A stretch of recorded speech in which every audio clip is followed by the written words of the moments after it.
So we need to start the integration now. Integration में दो type के होंगे, वो एक होगा इंडेफिनिट और डेफिनिट। थोड़ा 5-10 मिनट में इसके बारे में बात कर लेता हूं कि क्या चीज होता है एक्चुअली।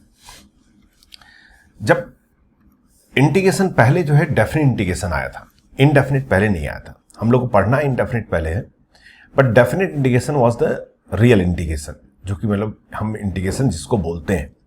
इनडेफिनिट इंटीग्रेशन एक ट्रिक है जो कि क्वेश्चन को सॉल्व करने में इजी हो जाता है। जैसे सब थोड़ा बहुत तो आइडिया आप लोग को है ही है। सपोज कर लीजिए कि आपसे पूछा जाए कि इसका हमें इंटीग्रेशन करना है कि भाई 0 to π/2 sin x dx, ये इंटीग्रेशन करना है। तो पहले के टाइम पे क्या होता था, जब इनडेफिनिट नहीं होता था तो इसको हम लोग सिग्मा के मेथड से करते थे, क्योंकि sin x का हमें एंटी डेरिवेटिव नहीं पता था।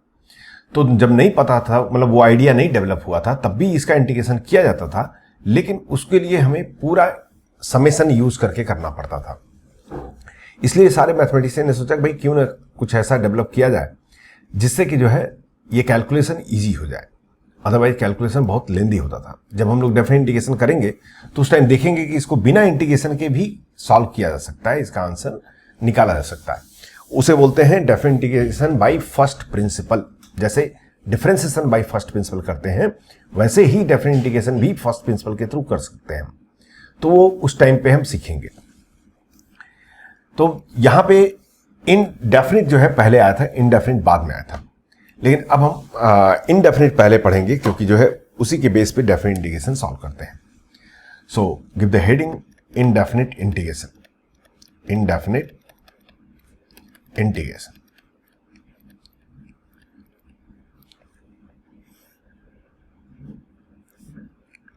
इंटीग्रेशन क्या होता है?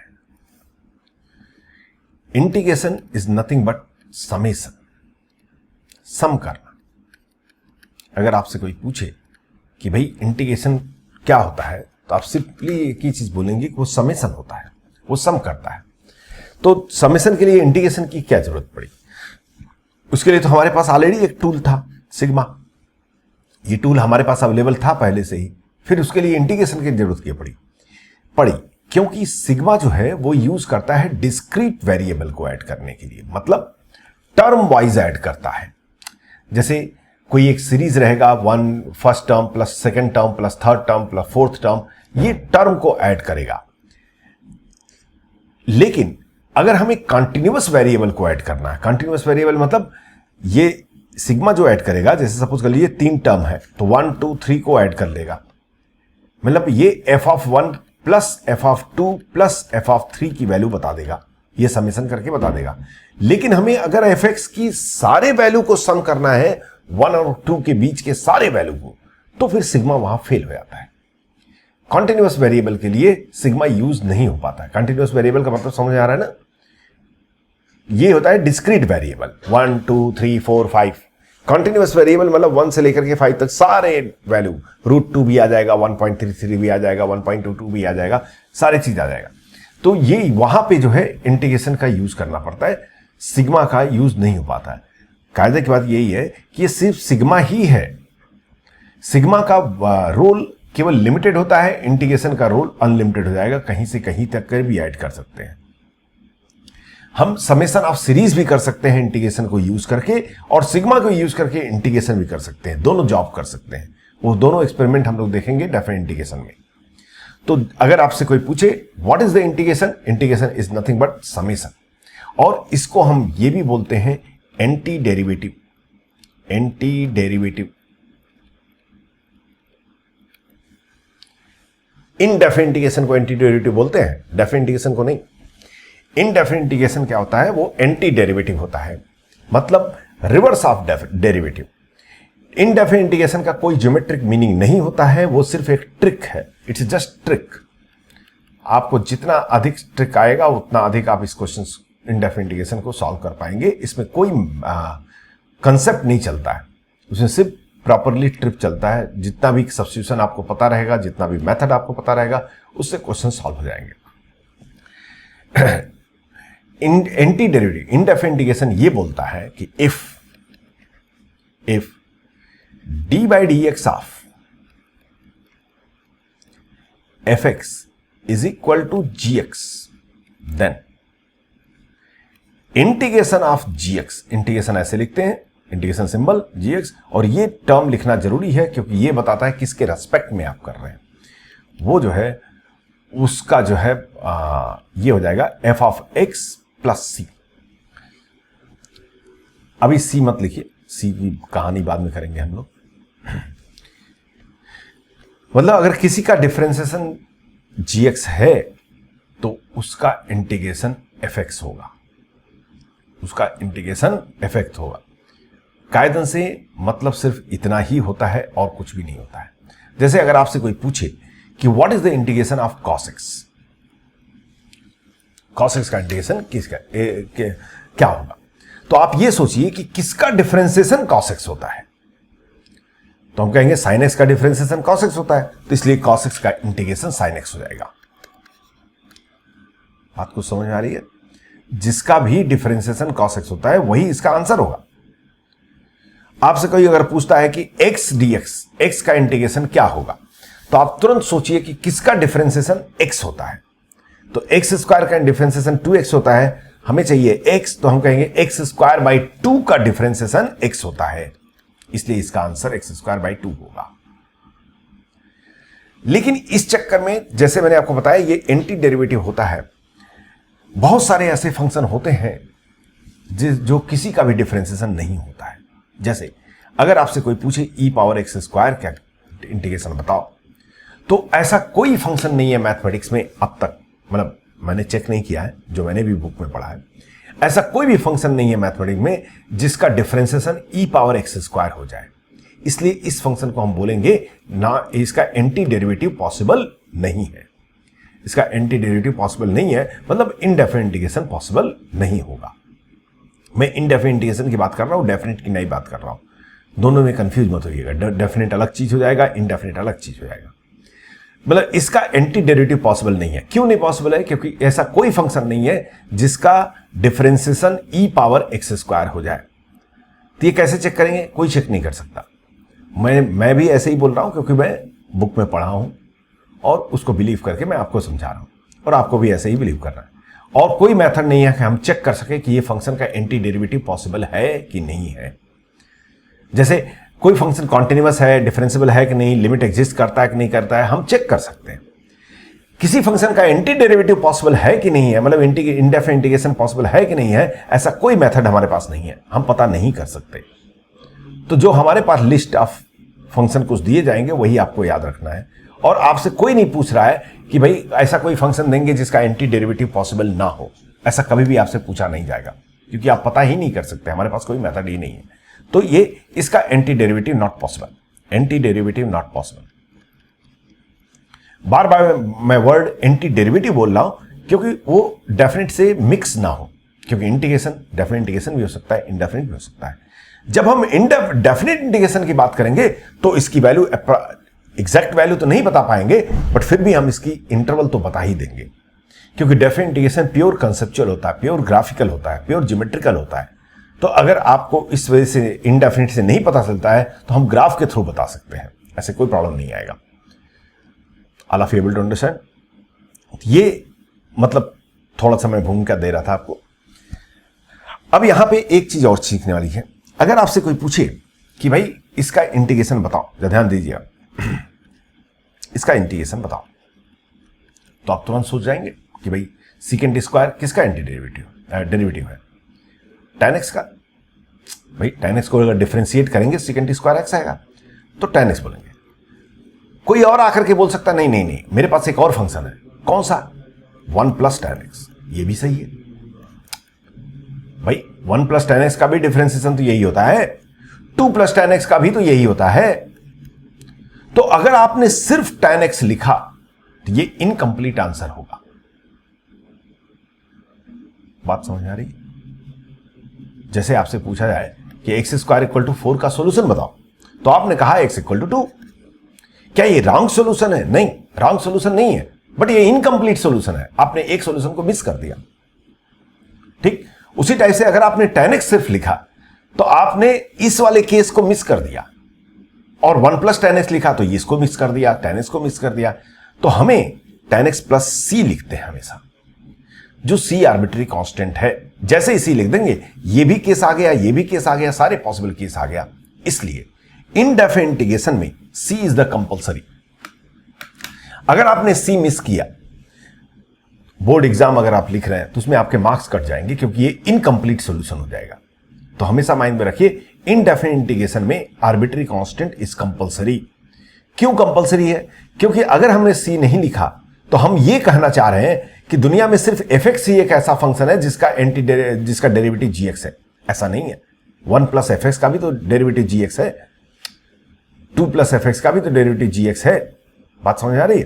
तो इसलिए जो है इस पॉइंट को आपको हमेशा माइंड में रखना है कि आपको आर्बिट्री कांस्टेंट तो मेंशन करना ही करना है। कभी भी इनडेफिनिट इंटीग्रेशन करते हैं तो उसमें आर्बिट्री कांस्टेंट इज कंपलसरी।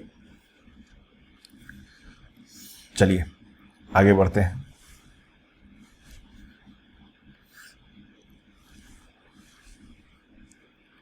यही होता है एंटी डेरिवेटिव का मतलब। अब बेसिक छोटे छोटे चीजें, integration of f x plus minus g x, अगर दो फंक्शन का एडिशन सब्ट्रैक्शन है तो इंटीग्रेशन यही फॉलो करेगा और ये हो जाएगा integration of f x d x plus minus integration of g x d x. कोई भी कांस्टेंट अगर किसी इंटीग्रेशन के अंदर है तो वो बाहर आ जाता है, और कोई भी कांस्टेंट बाहर है तो वो अंदर चला जाता है। उसमें वाइस वर्सा दोनों ही ट्रू है। उसी टाइप से इंटीग्रेशन ऑफ dx हमेशा x होता है। इंटीग्रेशन ऑफ dx हमेशा x होता है। क्यों? क्योंकि dx खुद भी एक डिफरेंशिएशन है, एक डेरिवेटिव है। कि dx किसका डेरिवेटिव है? x का डेरिवेटिव है भाई। dx is the derivative of x, तो dx का इंटीग्रेशन तो x हो ही जाएगा, x प्लस सी हो जाएगा। जीरो का इंटीग्रेशन हमेशा एक आर्बिट्री कांस्टेंट होता है। मतलब ऐसा कोई फंक्शन नहीं है दुनिया में जिसका एंटी डेरिवेटिव जीरो हो, मतलब इनडेफिनिट इंटीग्रेशन जीरो हो। इनडेफिनिट इंटीग्रेशन कभी भी जीरो नहीं हो सकता है, उसमें कम से कम एक आर्बिट्री कांस्टेंट c तो आ ही जाएगा। Are you all of you able to understand the things?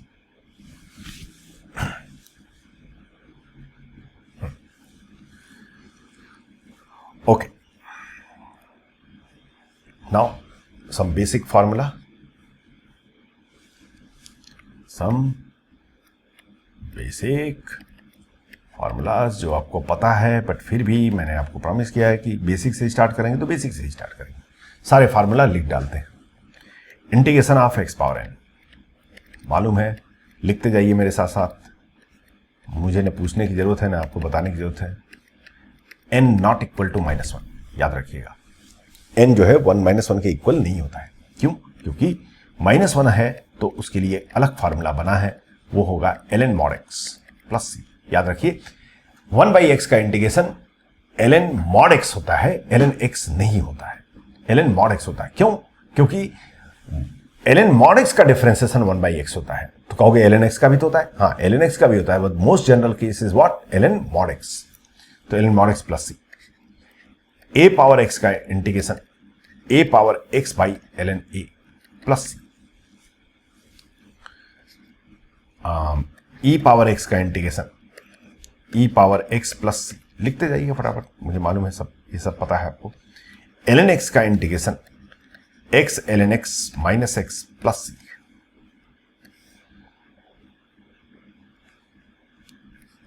Root x का इंटीग्रेशन, आप कहोगे कि ये रूट एक्स तो स्टैंडर्ड फार्मूला नहीं है। हाँ, स्टैंडर्ड फार्मूला नहीं है, बट हर जगह यूज आता है। तो बार बार जो है इसको यूज करने की बजाय हम क्यों ना एक फार्मूला डेवलप कर लें। रूट एक्स बहुत कॉमन है, याद रखना पड़ता है। रूट एक्स का इंटीग्रेशन क्या होगा? एक्स पावर 1/2 का integration x power 3/2/2 3/2 means 2/3 x power 3/2 plus C. उसी टाइप से ये भी एक बहुत कॉमन चीज है जो कि हमें पता होना चाहिए। ये हो गया एक्स पावर -1/2 का इंटीग्रेशन। एक्स पावर -1/2 का इंटीग्रेशन क्या हो जाएगा? X power -1/2 plus 1/1/2, that means 2 root x plus C. मैंने इसको यूज करके लिखा है ये दोनों का आंसर, ये प्रॉपर्टी यूज करके। उसी टाइप से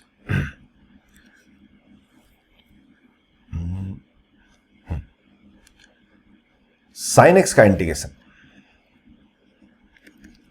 minus cos x plus C, cos x का integration sine x plus C, tan x का integration ln mod x plus C, ln mod cos x, sorry ln mod भूल गया secant x plus C, cot x का integration ln mod sin x plus C, secant x का integration ln mod secant x plus tan x plus C, cosecant का integration ln mod cosecant x minus cot x plus C.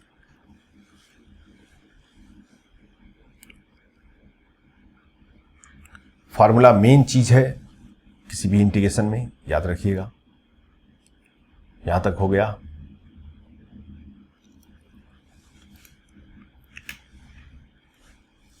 Once it's done, let me know. I will change the page.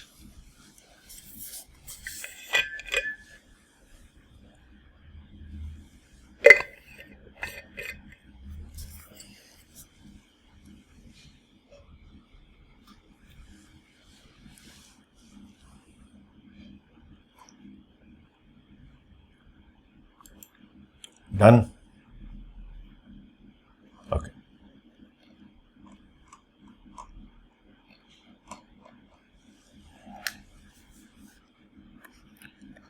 Secant square x का integration tan x हो गया, cosecant square x का integration minus cot x हो गया, सी और कुछ छूट रहा है, हाँ सीकेंट एक्स tan x का इंटीग्रेशन, ये सब तो सिंपल हो गया, सीकेंट एक्स और plus C, cosecant x cot x is equal to minus cosecant x plus C,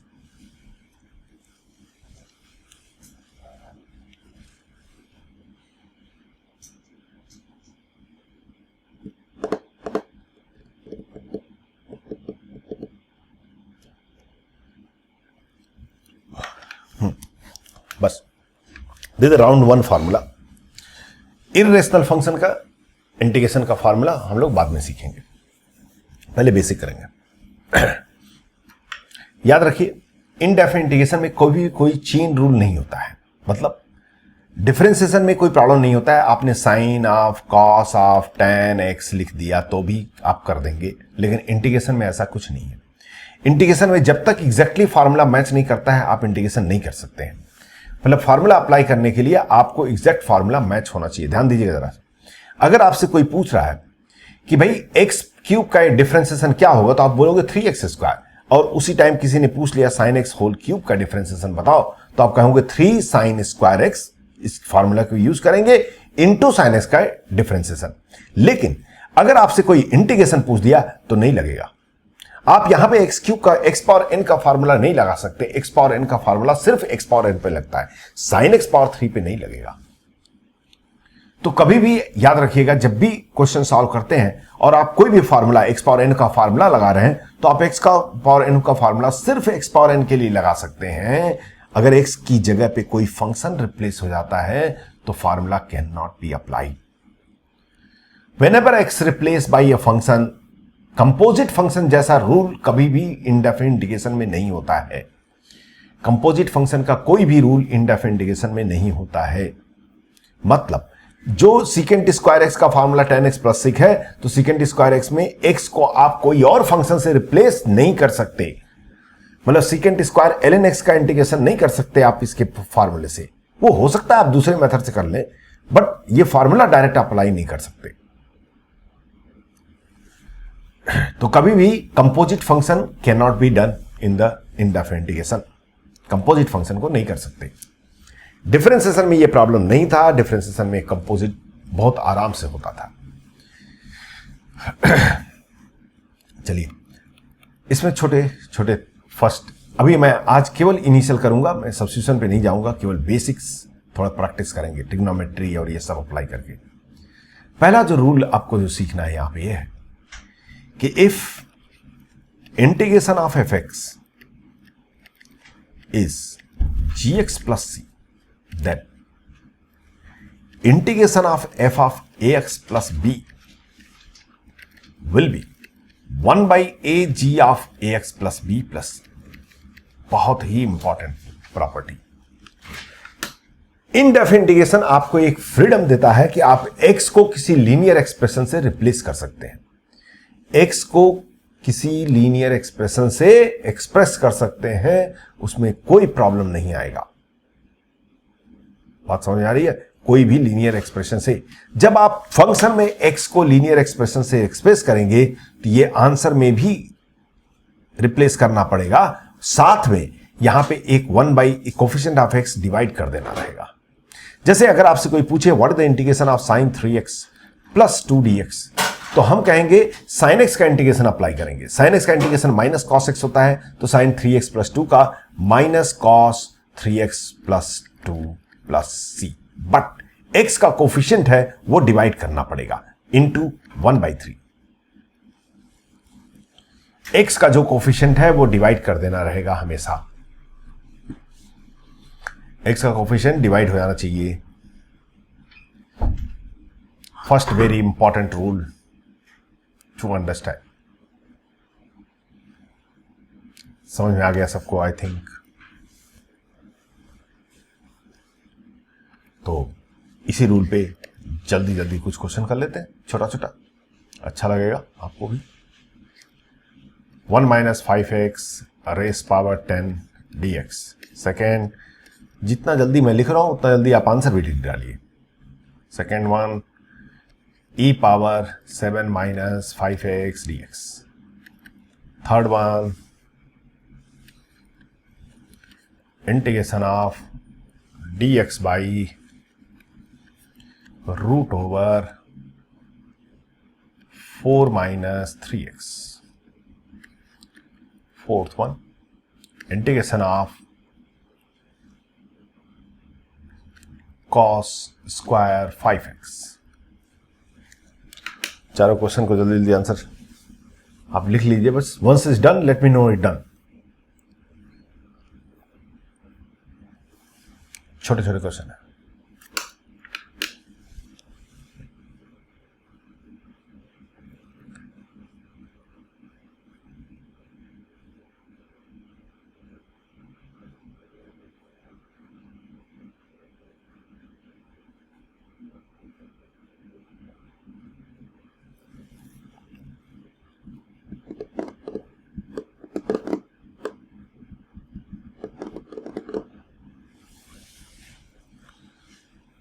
Once it's done, let me know done. Write done there so that I can proceed.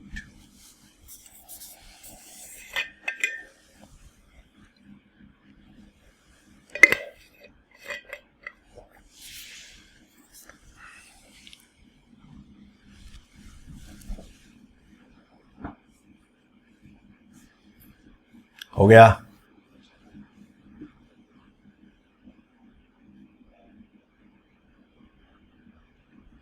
अरे इतना time?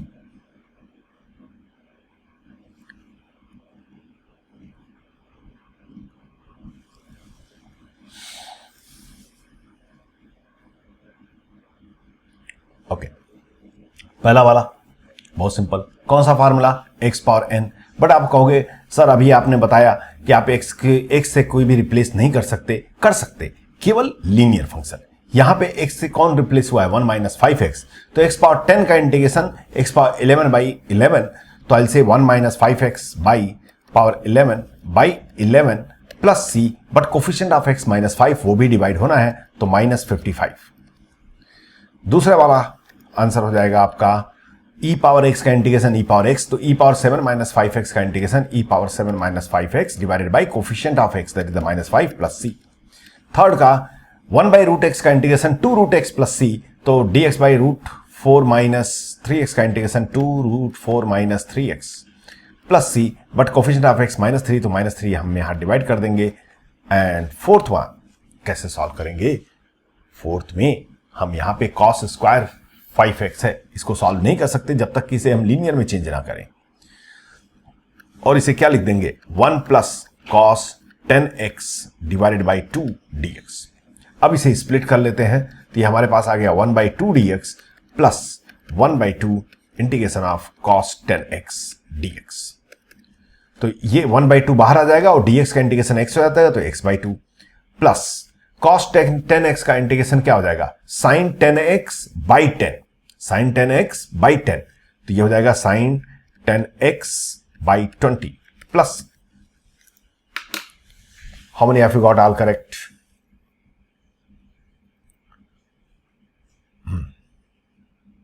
Okay,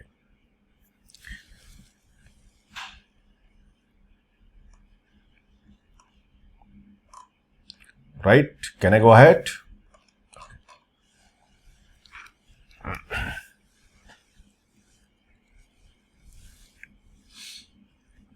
Next property, integration of f dash x by fx is always equal to ln mod fx plus c. Most important, very common. कभी भी आपके सामने ऐसा आए कि derivative of a function divided by that function, तो उसका integration ये होता है हमेशा। आपके सामने आया 1/x dx, तो fx x है, उसका डिफरेंशिएशन 1 है, तो f dash x by fx, तो इसका हो जाएगा ln mod x प्लस। आपके सामने आया tan x, तो tan x क्या होता है आपका? sin x by cos x dx। cos x का डिफरेंशिएशन माइनस sin x है, यहां तो sin x है, अगर माइनस sin x बन जाए तो डायरेक्ट बोल सकते हैं, तो माइनस यहां मल्टीप्लाई, माइनस यहां मल्टीप्लाई। अब ये हो गया f dash x by fx, तो इसको बोलेंगे minus ln mod cos x plus c। हो गया, जिस माइनस आप यहां भेज सकते हैं, तो 1/mod cos x हो जाएगा। mod cos x power -1 means 1/mod cos x means mod secant x, तो वही आंसर आएगा जो कि होना चाहिए। तो कभी भी इस टाइप से सिचुएशंस आए तो आप हमेशा माइंड में रखिएगा कि आप ऐसे directly f dash x by fx के प्रॉपर्टी को अप्लाई कर सकते हैं। All of you understand? थोड़ा प्रैक्टिस करते हैं। First one,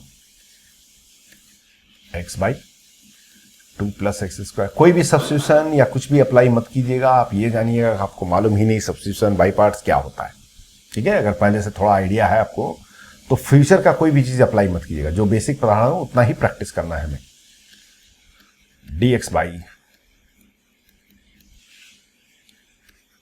third one,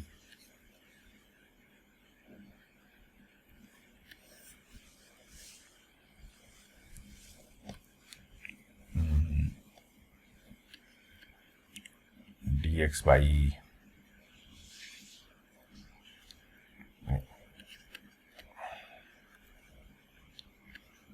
sin x by sin x plus cos x dx। Fourth one, कोई भी सब्स्टिट्यूशन अप्लाई नहीं होना चाहिए, याद रखिएगा। x ln x। पांचवा, dx by sine x minus 1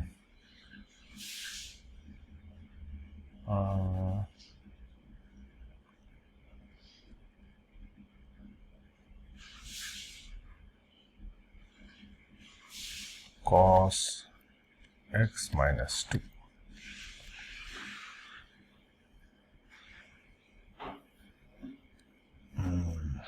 हाँ, 5 कीजिए पहले, फिर देखते हैं।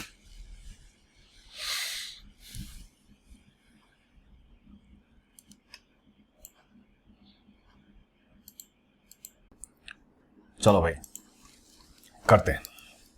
पहला क्वेश्चन तो मुझे बताने की जरूरत ही नहीं है। डिनोमिनेटर का डिफरेंशिएशन ऊपर है, याद रखिए डिफरेंशिएशन इसका 2x होगा, तो कहोगे कहां 2x है? केवल missing part is what? Only constant. Constant missing है तो फिर चिंता वाली बात नहीं है, तो हम इसको क्या लिख सकते हैं? 1/2 इंटू 2x। ये f dash x by F x का फॉर्म हो गया, तो हम यहां पे बोलेंगे इसका आंसर हो जाएगा 1/2 ln mod 2 plus x square which is nothing but 2 plus x square, क्योंकि 2 प्लस एक्स स्क्वायर तो हमेशा पॉजिटिव होगा, प्लस सी। तो पहला क्वेश्चन तो मेरे ख्याल से मैं उम्मीद करता हूं सबका हो गया होगा। दूसरा क्वेश्चन की बात पे आते हैं। dx by E power x plus one. E power x plus one का डिफरेंशिएशन क्या होता है? ई पावर एक्स होता है, वो नहीं है ऊपर, चांस ही नहीं है। तो क्या किया जाए? इसमें एक काम कर दिया जाए, अगर मैं न्यूमरेटर और डिनोमिनेटर दोनों को ई पावर एक्स से डिवाइड कर देता हूं, ध्यान दीजिएगा, न्यूमरेटर और डिनोमिनेटर दोनों को ई पावर एक्स से डिवाइड कर देता हूं, तो न्यूमरेटर में आ जाएगा ई पावर माइनस एक्स और डिनोमिनेटर में आ जाएगा आपका 1 प्लस ई पावर माइनस एक्स। क्वेश्चन हो गया भाई। Differentiation of denominator will be what? Minus of E power minus x, minus of E power minus, minus missing है, कोई बात नहीं, माइनस यहां लगा दो, ये आंसर हो गया। Is this clear? ठीक, सिंपल सा था। सेकंड नहीं, आप सेकंड क्वेश्चन को और भी तरीके याद रखिए। इनडेफिनिट इंटीग्रेशन के 10-10 तरीके होते हैं और डिफरेंट डिफरेंट तरीके होते हैं। कुछ लोगों ने ऐसे भी किया होगा, वो भी एकदम करेक्ट है, कोई प्रॉब्लम नहीं है। कुछ लोगों ने इस टाइप से किया होगा कि e power x plus one, one तो ऊपर ऑलरेडी है, ई पावर एक्स जोड़ लेते हैं और ई पावर एक्स घटा देते हैं। तो जब आप इससे डिवाइड करोगे तो ये आ जाएगा dx minus E power x by E power x plus one. बात समझ आ रही है? तो ये इसका इंटीग्रेशन हो गया x, और इसका अब डिफरेंशिएशन अवेलेबल है न्यूमरेटर में। E power x plus one का डिफरेंशिएशन क्या होगा? ई पावर एक्स, तो minus ln mod e power x plus one plus C. दोनों ही सही है और दोनों ही सेम है, याद रखिएगा, ये सेम है, डिफरेंट नहीं है। जब इसे आप सिंप्लीफाई करेंगे तो ऐसे ही आ जाएगा। तो एक और चीज माइंड में रखिएगा, इनडेफिनिट इंटीग्रेशन का आंसर कभी कभी डिफर करेगा। आपका आंसर कुछ और आएगा, बुक में कुछ और दिया है। याद रखिए, इनडेफिनिट का इंटीग्रेशन का आंसर आपके सब्स्टिट्यूशन, आपके मेथड ऑफ प्रोसीजर पे डिपेंड करता है। आप किस वे से जा रहे हैं, उसके आंसर उसके अनुसार से डिपेंड करेगा। तो आंसर एग्जैक्टली मैच करे ऐसा कोई गारंटी नहीं है। थर्ड क्वेश्चन क्या है भाई? Sine x by sine x plus cos x. अच्छा, कैसे करें?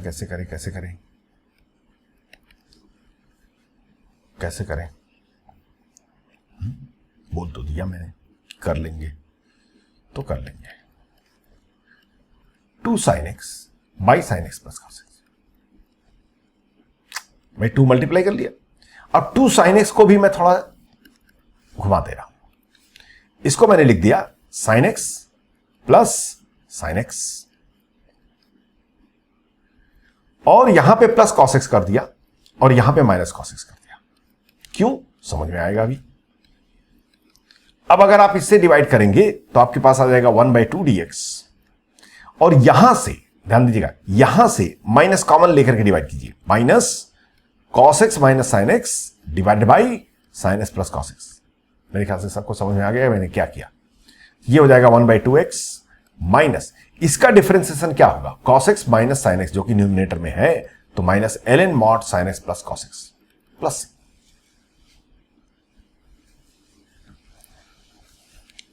अब आते हैं फोर्थ क्वेश्चन में। फोर्थ क्या था? अरे ये तो चिन्नु मुन्नू क्वेश्चन है। इसको मैं लिख सकता हूं 1/x by ln x dx। तो ln x का डिफरेंशिएशन 1/x होता है, जो कि न्यूमरेटर में है, तो हम इसे बोलेंगे ln of mod ln x plus c. Fifth question, कितने लोग का हो गया फिफ्थ क्वेश्चन? 1। ओके, बहुत पॉपुलर टाइप का क्वेश्चन है ये।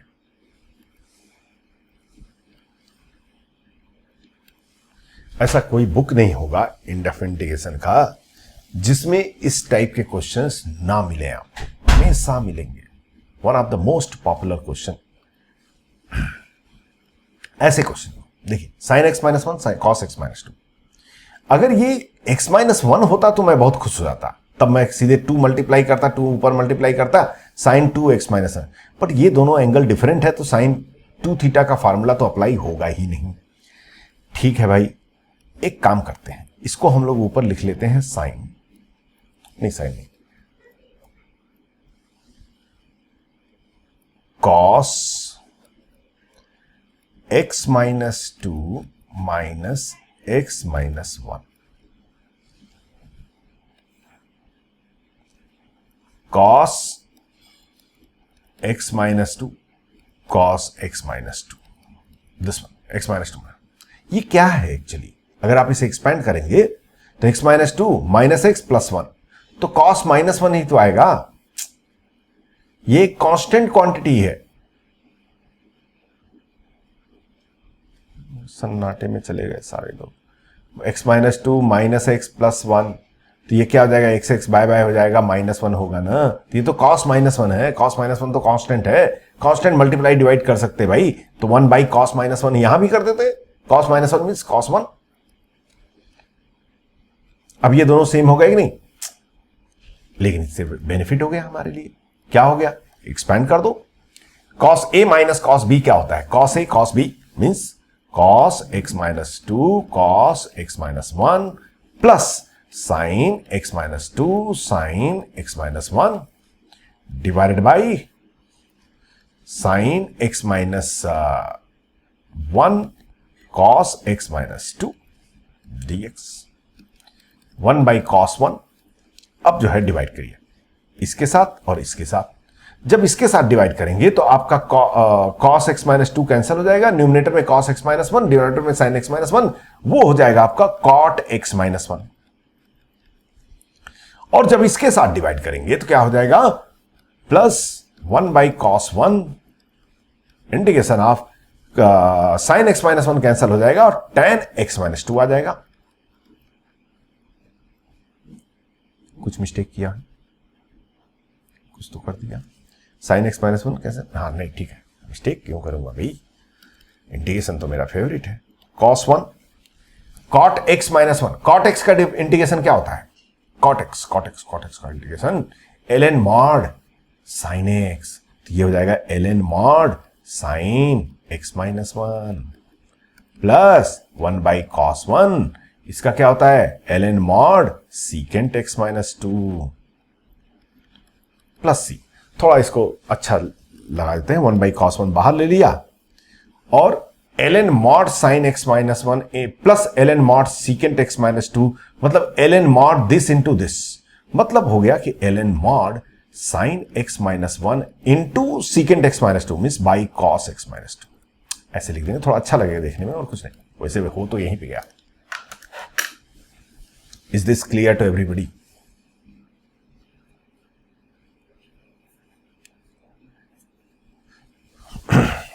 थोड़े ट्रिग्नोमेट्रिक प्रॉपर्टी लगाना पड़ता है, क्योंकि उस फॉर्म में जब तक नहीं आएगा हम इंटीग्रेशन सॉल्व नहीं कर सकते। जैसे जैसे आप आगे बढ़ेंगे आपके पास ऑप्शन बहुत सारे निकलते जाएंगे, बट इनिशियली ऑप्शन बहुत कम रहेंगे। आगे बढ़ने के साथ साथ हम जो है इसके और तरीके निकाल सकते हैं सॉल्व करने के, बट अभी तो ऐसे सॉल्व करेंगे। All of you rotate, can I change the page?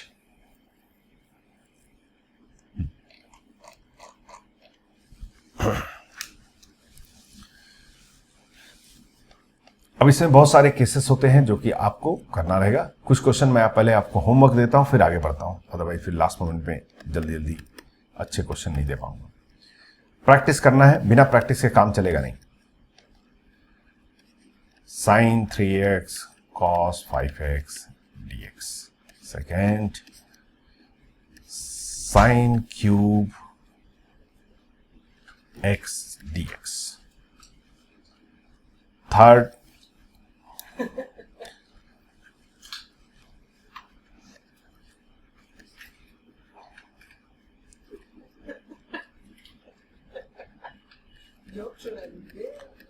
cos cube x minus 1 dx.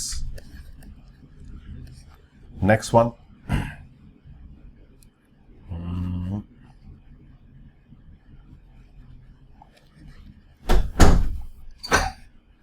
dx divided by sin x minus a sin x minus b.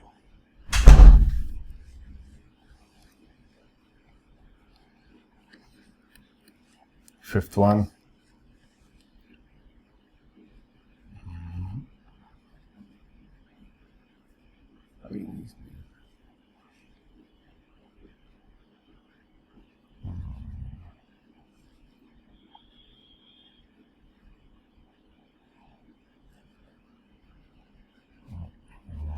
ऐसे दिया जाए। हाँ बस ठीक है, 4 काफी है। Plus NCERT first chapter.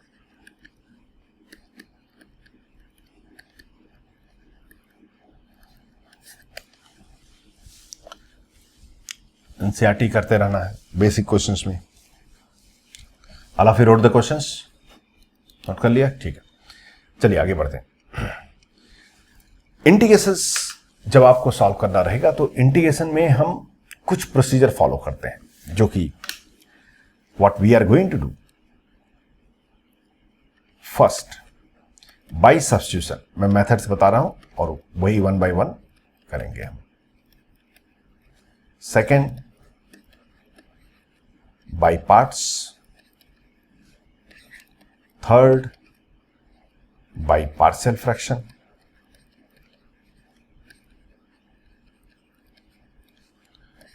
Fourth by special substitution.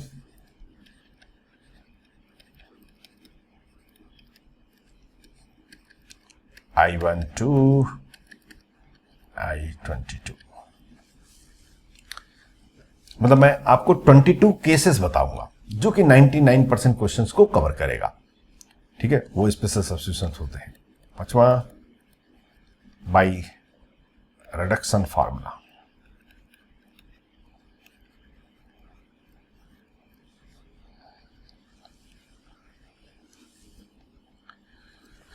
सो 5 चीजें करनी है हमें इंडेफिनिट इंटीग्रेशंस में।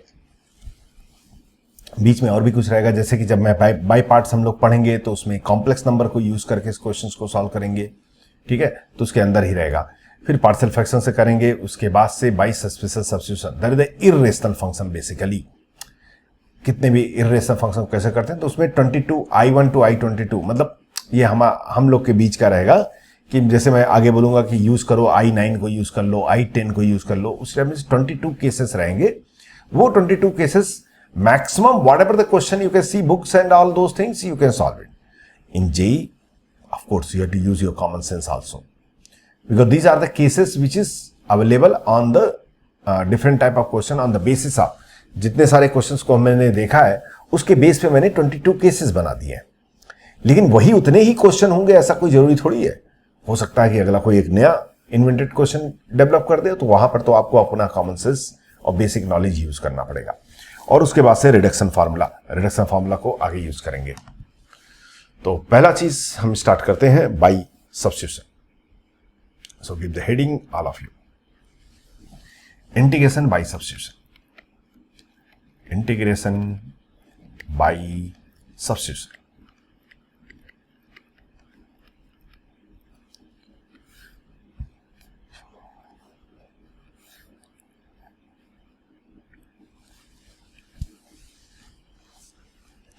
कब हमें सोचना है कि हमें सब्स्टिट्यूशन करना है, ये जरूरी चीज है।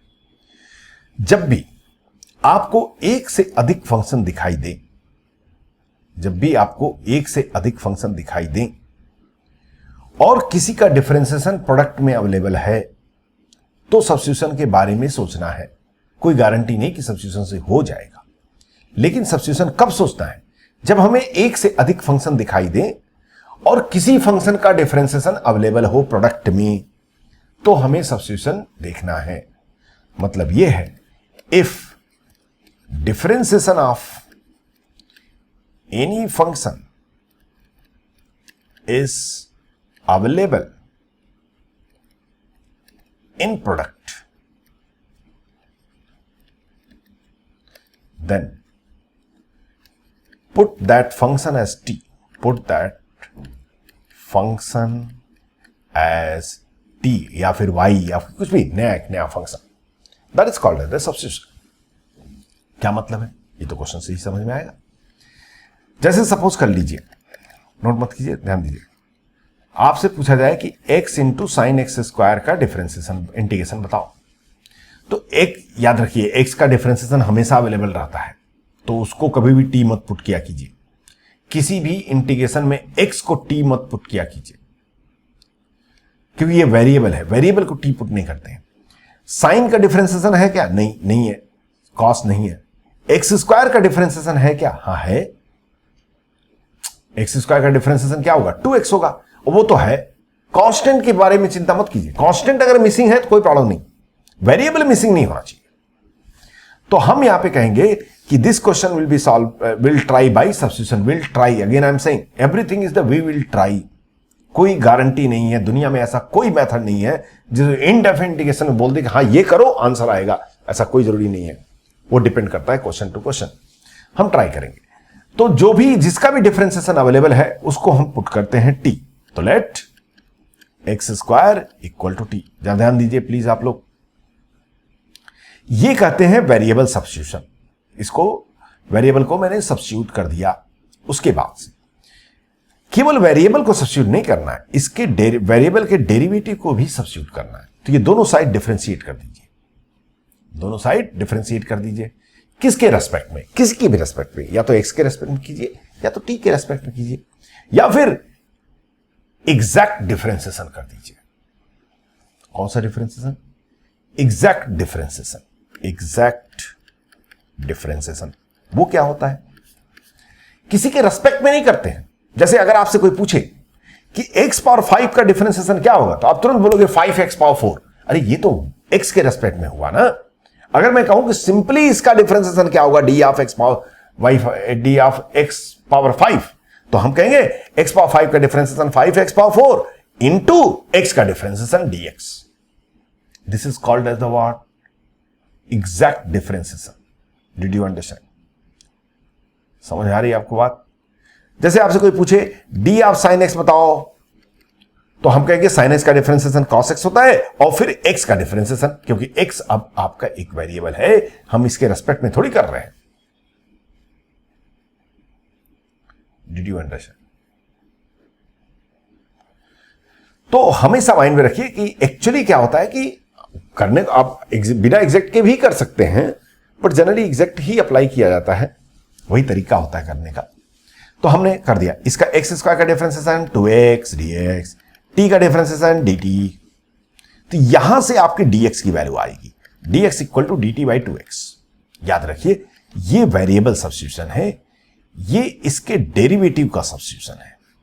ये दोनों सब्स्टिट्यूशन जो है फंक्शन के अंदर पुट करना पड़ता है जब भी आप सब्स्टिट्यूशन मेथड को अप्लाई करते हैं। तो इसको भी पुट करेंगे यहां पे और इसको भी यहां पे पुट करेंगे। तो जब आप पुट करेंगे, x को छोड़ दीजिए क्योंकि ये किसी का डिफरेंशिएशन है, तो अपने आप ये चला जाएगा x sine, and x square की जगह क्या लिखेंगे? t इंटू dx की वैल्यू लिखिए dt बाई 2। ये x है भाई, ये x है, 2x इधर जाएगा ना, x है by 2x, x bye bye 2 बाहर आ जाएगा, और ये आ जाएगा आपका 1/2 dt by sine t dt, sine T D T. और इसका इंटीग्रेशन तो हम कर सकते हैं, that is the minus cos T. तो -1/2 cos t प्लस c। याद रखिए जब भी आप सब्स्टिट्यूशन करते हैं आपको फाइनल आंसर तो x के टर्म में ही लिखना पड़ेगा जो ओल्ड वेरिएबल है। तो -1/2 cos x square plus c, ये हो गया आपका आंसर।